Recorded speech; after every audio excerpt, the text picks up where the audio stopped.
I'm Dr. Dave Janda. Welcome back to the Insider Insight Show. I am honored to have back with us a very dear friend and a very dear friend to everyone in the world who values freedom and liberty, the fantastic Harley Schlanger, one of the top, if not the top, geopolitical analysts in the world, which is why, frankly, Harley is so despised by the globalist syndicate, the syndicate that wants to strip you and everyone you know of their freedoms and their liberties.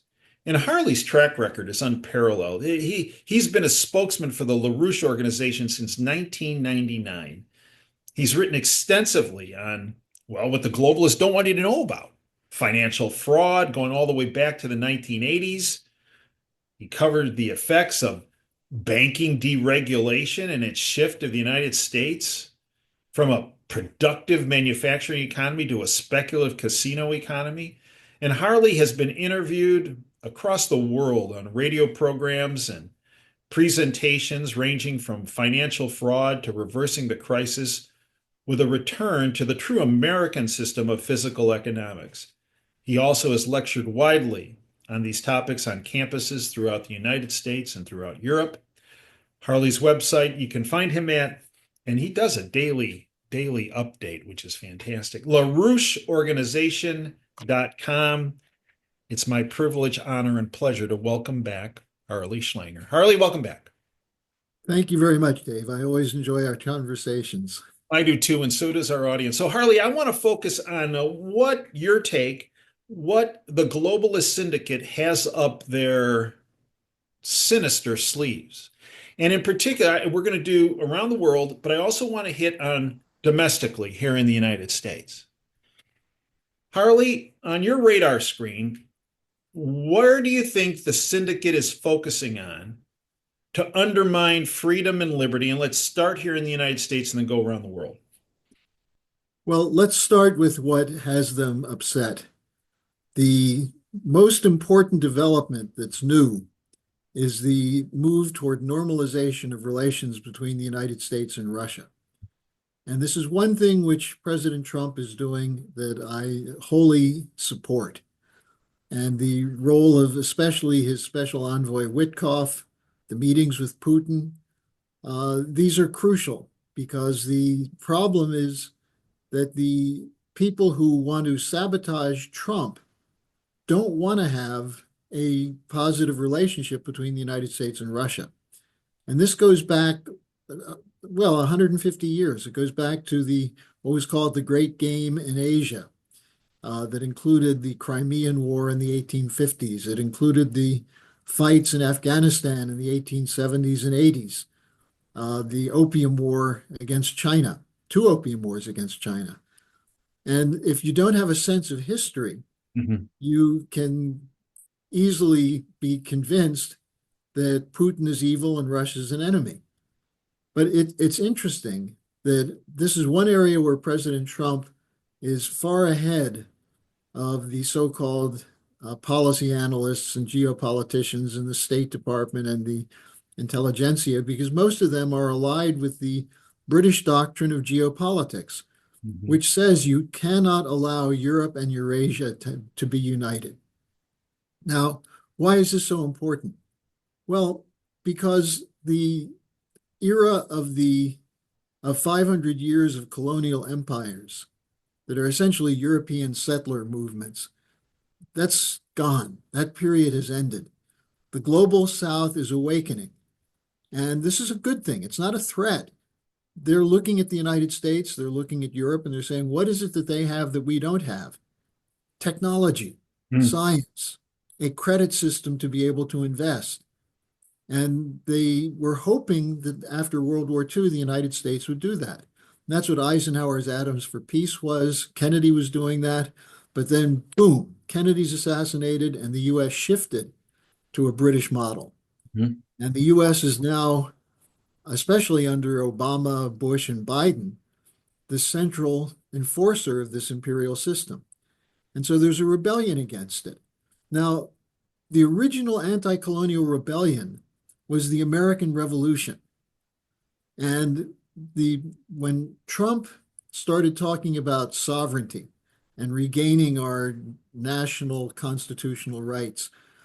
This was read in the City of London as a threat to the British control over the United States. Mhm. And so you had, and again, I'm sure very few of your viewers know this, in 2018, 2019, the City of London had several reports for the House of Lords that if Trump is reelected, in other words, in 2020, it will mean the end of the special relationship between Britain and the United States, and it will sink the empire for good. Now, they succeeded in keeping him out in 2020, but Biden screwed things up so badly, Trump came back in. Now, Trump knows some things that he didn't know the first term, and he's sort of scattershot going out and taking on some of this. I think the appointment of Gabbard, the appointment of the FBI director, these represent a positive shift. The role of Witkoff is very important because he's going outside of the traditional State Department for diplomacy. But there are still weaknesses. And the primary weakness for the United States that the British are trying to use to sink Trump is the dollar and the bond markets. And they're talking about this in London. This is the weakness of the United States. $37 trillion in debt, 9 trillion of that coming due before the midterm elections in 2026. So by trying to lure Trump into positions that include support for wars, that include trade wars, as opposed to, again, I think Trump is right in wanting to end the globalist system that we have under the World Trade Organization and the World Economic Forum and so on. But tariffs as a club will not do it. It's Especially when negotiation. the tariffs are just kind of based on trade deficits and not tariffs, and we can thank Howard Lutnick, globalist shill, for that, right? Absolutely. And tariffs are part of the American system, Mhm. but not as a weapon to try and get your way where there's diplomacy would work. And so I think the zigzag quality of the administration, I mean, I just was going through it a few minutes ago. One day he's saying, well, we can live with an Iranian civil nuclear program. The next day he's saying, I want to smash the centrifuges. All right. Vance comes out and says, we're on a good course toward a resolution with Iran. And then Trump comes out and says something different the next day, and then different the next day. There's something screwy going on inside his administration. So, what do you think that screwy is? Well, I think it's the globalists, it's the financial establishment. I don't trust Besant at all, the Treasury Secretary. I mean, he's a speculator. He came from the George Soros operation. And he's very much opposed to the kind of American system policies that are necessary to rebuild our own physical economy. So that's one example. But the other one, look, people like Lindsey Graham, people, uh, Senator Cotton, and Mhm. then the whole slew of neocon Democrats, Mhm. they're all tied to the war machine. And as a result, when Trump tries to move in that direction, for example, with Ukraine, Mhm. what does he run into? The Europeans suddenly are the biggest war hawks on the planet. Right. You know, they claim we dragged them into supporting the Ukraine war. And then Trump said, look, you've got to spend more on defense. And now they're spending money on defense that they don't have. France is nearly bankrupt. The United Kingdom is bankrupt. Germany, which avoided bankruptcy for a long time because of good economic policies, is now deindustrializing. And we have a chancellor, the new Chancellor Merz, who barely squeaked through the vote yesterday. Merz comes from BlackRock. So, you know, the speculators, the globalists have taken over key institutions.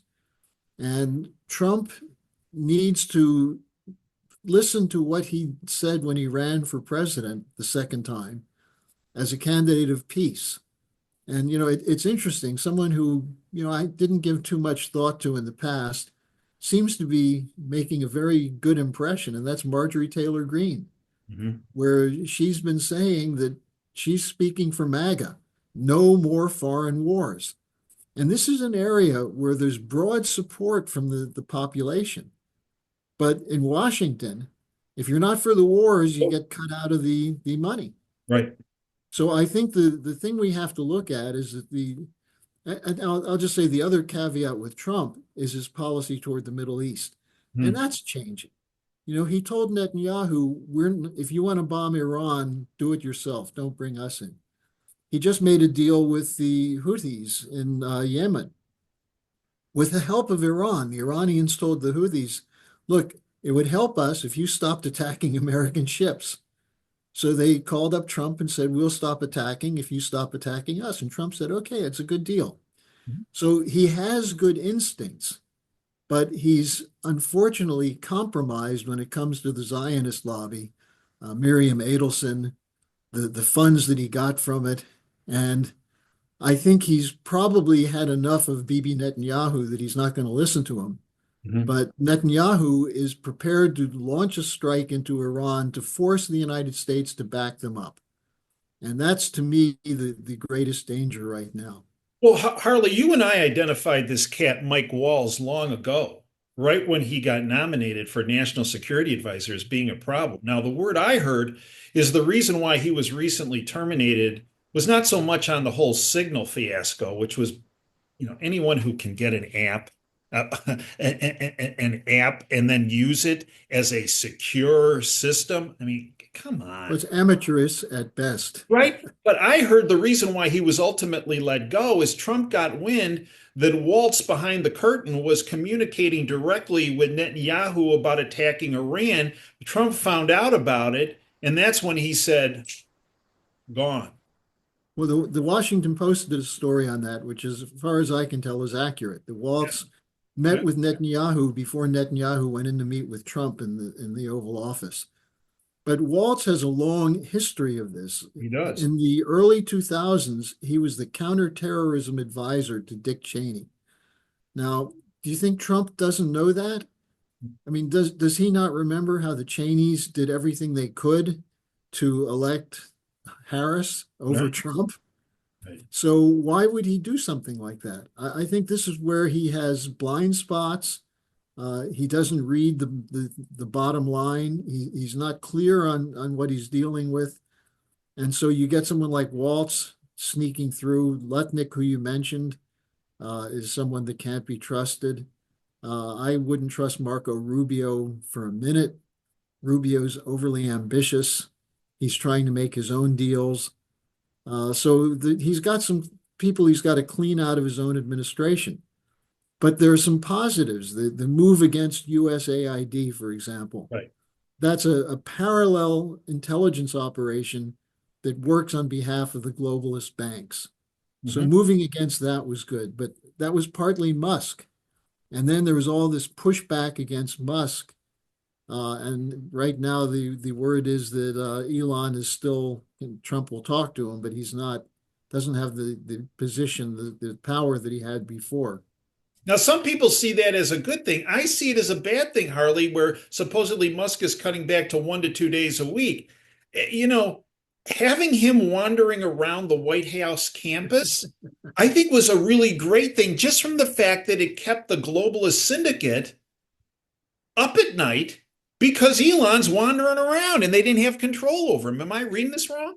No, I think that's right. What scares them about Trump is that he will change his opinion Yeah. on a dime. Yeah. You know, he'll, especially if he thinks what he was doing was wrong. Mhm. Now, I don't think he should change his opinion on the same issue every day, No, as no, we're seeing with Iran. right. But look, what's the important thing on Iran? Trump didn't like the Iran deal because it was Obama Mhm. and because it looked as though Iran was getting.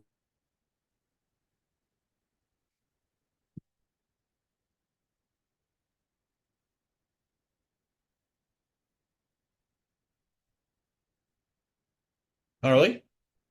Harley?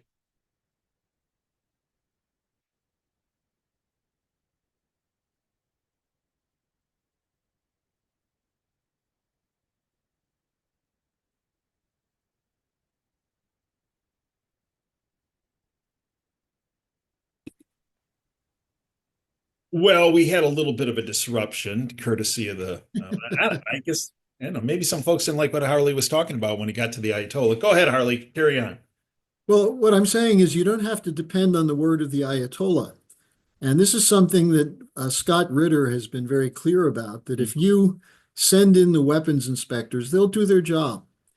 And there are some crazy people in Iran, but Iran, if you look at the reality in terms of this question of Islamic terrorism, so-called, Iran was doing the work that we should have done. Mhm. Iran was going after ISIS, going after Al Qaeda. The people who were funding and training the Revolutionary Guard in Iran were Shia Muslims who were opposed to the Sunni radicals that were in Al Qaeda and ISIS. And here's where you have to go back to look at someone like Mike Flynn, Mm. who I think is an honest patriot. When he was head of the Defense Intelligence Agency, he warned Obama. You did. He said the CIA and the intelligence community and the British are arming and training terrorists. That's right. And Obama fired him. Yeah. And he has told that to Trump, and Trump knows that. So the idea of Iran as an enemy of the United States is something that was created to play into this divide and conquer, which is classic British geopolitics. Hmm. Now, a big role in that is played by Netanyahu, but Netanyahu is doing this on behalf of the British. Hmm. What many people don't understand is that there's a lot in common between Israel and Ukraine.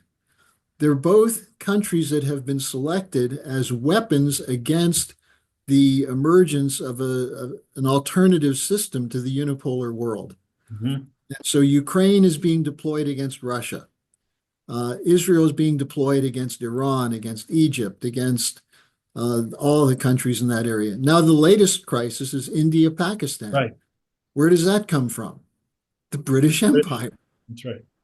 And in fact, the Pakistani defense minister said they suspect that the terror attack on April 22nd was a third force.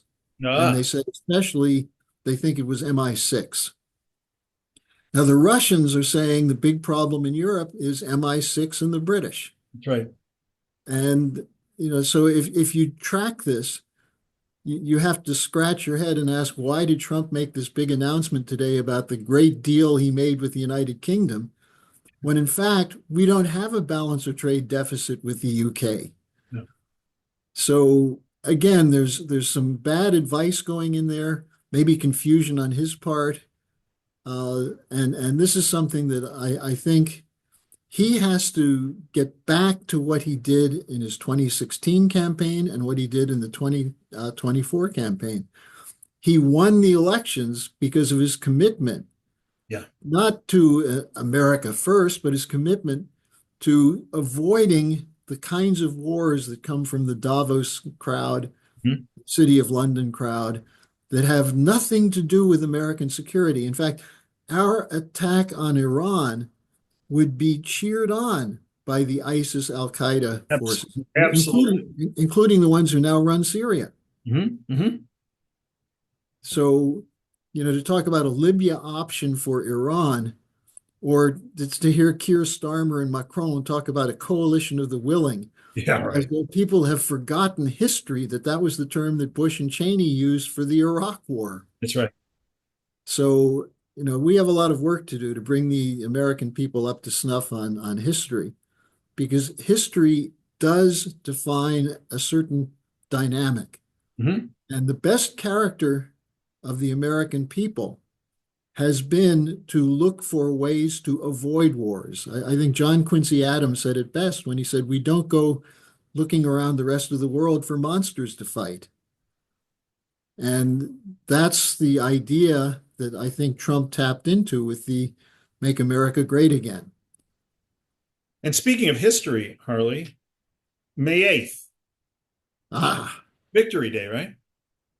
well, it depends. Yeah, right. If you It live in depends. Europe, if you live in Europe, it might be victory for the Nazis. You know, the I couldn't believe that, well, I guess I could because I know something about her, but Ursula von der Leyen, the president of the European Commission, Yeah. and Kaya Kallas, the former Estonian president. Estonia has less than 2 million people. It reminds me of the movie, the Peter Sellers movie, The Mouse That Roared. These Baltic countries are saying, we're standing firm with Britain and France against the Russian invaders. Now, they put out the equivalent of a fatwa against European leaders going to Moscow to Hmm. celebrate the victory over Nazism. Right. How is it controversial to celebrate the victory over Nazism? Well, it is when you might be tied to the neo-Nazis, right? Well, that's the point. And where are they going instead? They're going to Kiev, where you have the Bandera network, which is very powerful inside the Zelensky government, Yeah, the including the Azov. security Heck, you have the forces. Azov band playing, right? Yeah. And you had the Ukrainians marching in London 2 days ago for the British celebration of World War II victory. I don't like Churchill, but I think Churchill would be rolling over in his grave if he knew that Ukrainian Nazis were marching through London as part of a Victory Day celebration. So, I mean, it actually, it's one of those ironies which points to the problem. Hmm. The line that Putin is preparing to attack Europe, and therefore Europe has to uh, sacrifice its future to build up for a military war between now and 2027, 2028, which is what the European Union and NATO is saying. There's no indication whatsoever that Putin has any such intent. Hmm. And he's been clear for 15 years about what his security concerns are, including the concern of having NATO with modern advanced weapons on the Russian border. And had we had a competent president instead of Obama and then Biden, there would have been an opportunity to work with Russia to avoid this war. In Hmm. fact, Trump is right when he says that had he been president, we wouldn't have had the war. It That's was right. Biden's war, and it was Biden as a front man for the old Madeleine Albright Brzezinski crowd that ran the Ukraine operation. And what have we gained from it? It's cost us $300 billion or more. It's cost the Europeans 150 billion. They're talking about $800 billion bonds, war bonds for Europe. When I can tell you in Germany, the trains don't run on time anymore. Hmm. Bridges are collapsing. The schools are overcrowded. The migration problem, it's not so much that there are so many migrants, it's that there's no money to handle it and to hire the teachers who can speak other languages. You have a breakdown of the society, and it's all based on this idea of the Russian boogeyman. And I see it with my children in their schools. The teachers are putting out the line of the government because if you don't, you lose your job. That's right. And you see it in Germany. The guy who was just elected chancellor, Friedrich Merz, I mentioned, he was from BlackRock, Germany. Right. Merz promised that he would not change the constitution to allow for more deficit spending. The day after he came in first in the election, he said he's going to change the constitution so they could have a war buildup. Hmm. Now, when 2 days ago, when they had to vote the final selection process for chancellor, his own party deserted him because they don't trust him. And they had to get the Linkspartei, the far leftists, and the Greens to vote to bring Merz in because Merz promised he would continue the war. So the most popular party right now in Germany in the polls is the Alternative for Deutschland. But just last week, the government issued a report saying the Alternative for Deutschland is an extremist party, and Hmm. they're moving now to possibly exclude them from joining the government, just as they did in Romania. Hmm. And how did that work? They got Georgescu, they wouldn't let him be president, so they had another election, and the stubborn Romanians voted for Simeon, who's tied to Georgescu. So you have a growth of this anti-European Union sentiment in the Balkans, in Southern Europe, in Italy, in Austria, in Germany.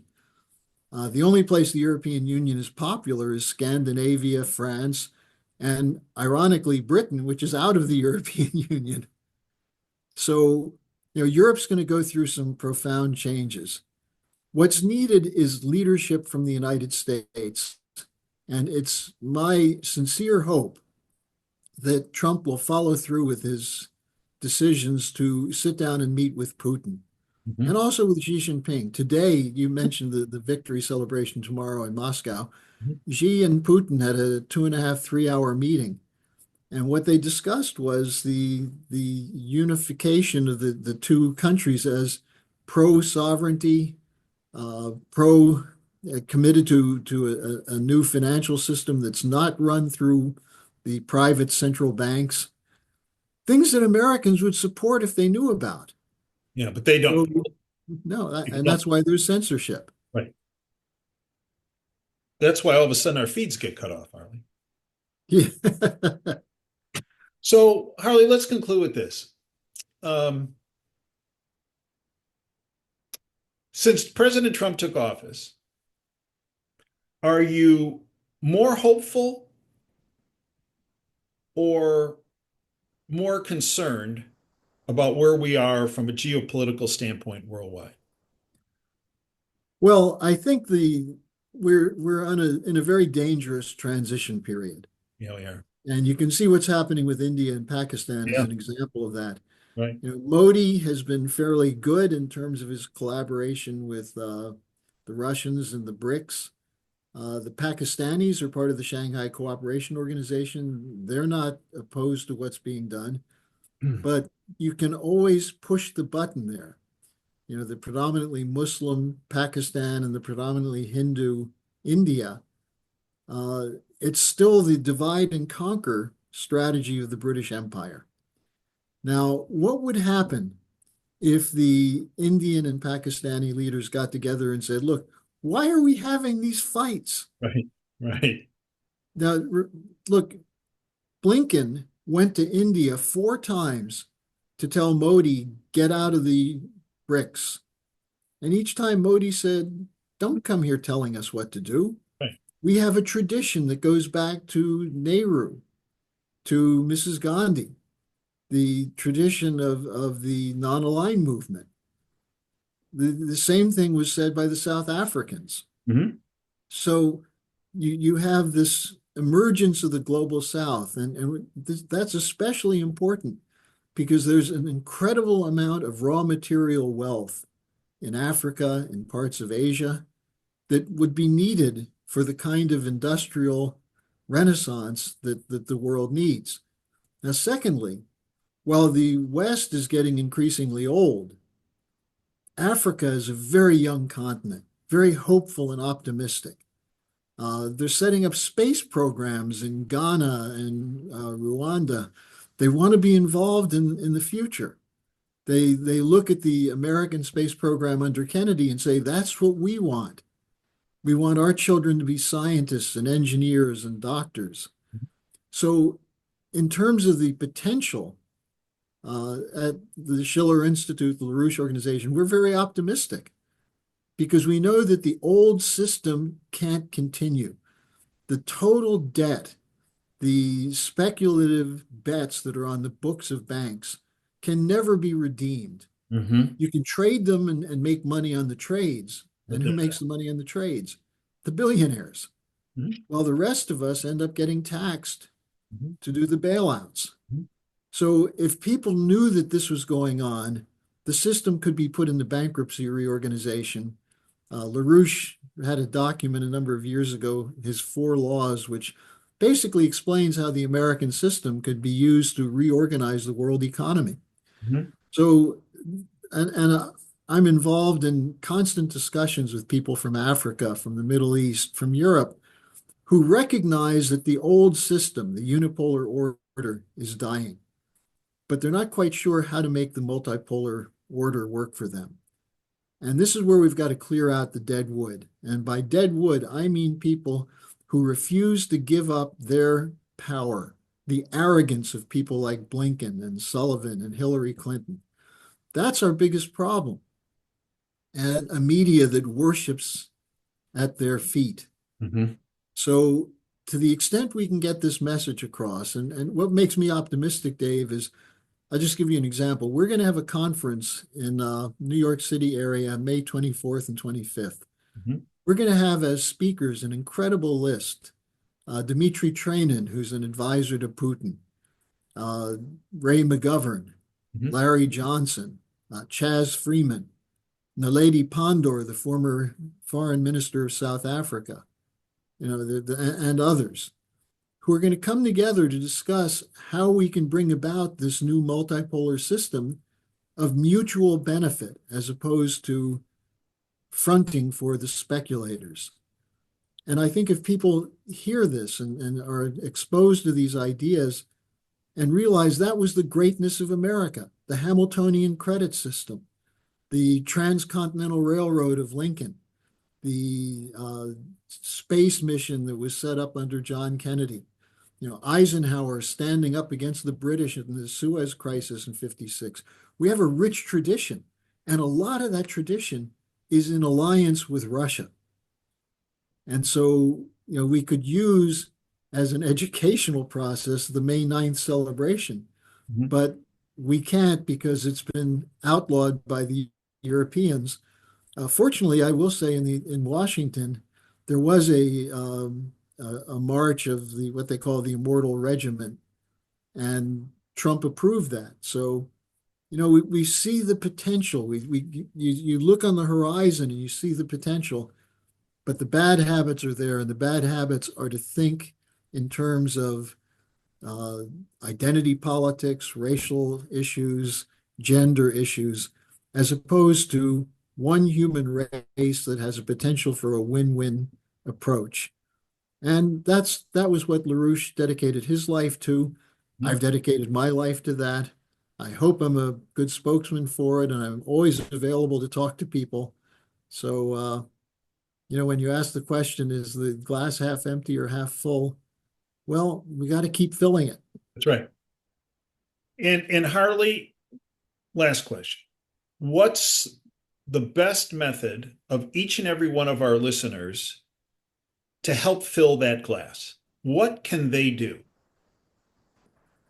Well, this is where I do an advertisement for the LaRouche organization, but Fair enough. we have put out enormous amounts of historical Yes. literature, programmatic literature. If you go to the LaRoucheOrganization.com website, you can see every single day or 5 days a week an update from me that puts these present day issues in historical perspective. But beyond that, have the courage to go out and talk to people. That's right. Don't be intimidated. Nope. One of the things that Trump has done is allowed people to find their voice. Someone like Marjorie Taylor Greene, someone like Representative Massey from Kentucky, Rand Paul. There are people out there who are speaking things that are important. And the fact that the major media doesn't cover them doesn't mean they're not accurate or true. Sure. Truth has a higher standard of investigation. And every human being has the creative power to find out what's true. And what I would say is most important is for people to take that God-given capability, the free will and the creative potential that we all have, to not settle for anything less than truth Mhm. and anything less than a solution for all mankind. And it may seem difficult, but I'll tell you, nuclear war is a much more difficult option to live through. Sure is. And Harley, how can folks tap into your fantastic daily updates that you do? Well, you can go to the LaRoucheOrganization.com, and at the top, there's these little bars, and one says programs. And you click on that, and the first thing that pops up is Harley's Daily Update. And it includes articles. I've just written an article on why Israel's national security doctrine is a failure. They've had 19 wars and major counterterror operations since 1948. Hmm. And Netanyahu says, we have deterrence, we have surveillance, we're on top of the world. And then you have October 7th. How did that happen? Well, it happened because they wouldn't negotiate, they wouldn't have diplomacy. They didn't follow up what Rabin did. In fact, Netanyahu's friends were the ones who killed Rabin. Mhm. So, I wrote an article that goes through this. It's now being circulated inside Israel. And it's available. If people are interested, just send me a note and I'll send you the link to it. And So how can you they can get in always, touch with you? yeah, harleysch@gmail.com. And I hear a lot from your loyal viewers and listeners. So I'm always happy to respond to them. So harleysch@gmail.com. Harley Schlanger, I'd like to thank you for everything you have done, are doing, and will do. You are just a incredible asset for each and every person of the world that values freedom and liberty and truth and honesty. And I thank you, Harley, for everything that you're doing. And Well, I I thank you too, Dave. I always appreciate the chance to talk with you. and I do too, Harley. You're a dear friend. Folks, Harley's given you his information that you can contact him on. Please do so. And I thank you for joining us. Until next time, Dave Janda signing off. Dream big and dare to fail. Thanks for joining us.